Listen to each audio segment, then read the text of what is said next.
Martingale collars are widely used in the U.S. Due to their nature, it is imperative that a dog be measured for the collar beforehand. Find out how to do that here. Did you know? Martingale collars are perfectly suited for collar training. They suitably, but firmly, restrict the dog's movement without choking it. Buckle martingales, which have a release clasp at their side, can be used so that there is always an emergency release available. Every pet dog needs a collar. They are useful for training, security, as well as identification. Martingale collars, which are an upgrade on choke collars, are distinguished by the additional loop behind the collar. The collar is a bit loose at first.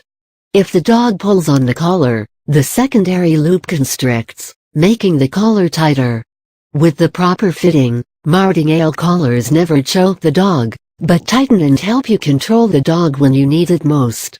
This is most useful with dogs that have slender, similarly wide necks and faces, such as greyhounds. Due to their precise and possibly harmful nature, Martingale collars should only be fitted after the dog has been measured properly. Here's how to do just that. Measuring your dog for a martingale collar. While measuring your dog, it's important to use a soft tape that doesn't irritate the dog.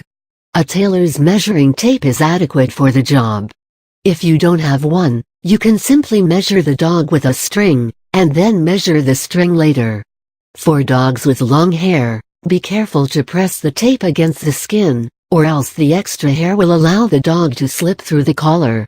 Measurements should be taken at 3 points: the widest part of the head, the narrowest part of the neck, and where the collar will actually rest.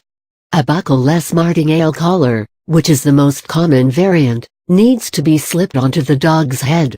So, the collar has to be wide enough to pass over the widest section of the dog's head. This will be your reading A. Reading B is to be taken at the narrowest point of the neck. This comes behind the ears. Reading C is where the collar is going to rest when attached. This falls between the middle and the base of the neck. Take the C reading by pressing the tape against the neck, and then add 1-2 inches, depending on reading A to the measurement as the size of your collar. It needs to be large enough to slip over point A and be suitably tight at point C. Size chart of martingale collars. Reading in inches. Size of collar 7-11 XS 10-15 S 14-19 M 18-24 L 20-29 XL. If your readings fall beyond this chart, custom size martingale collars can also be made.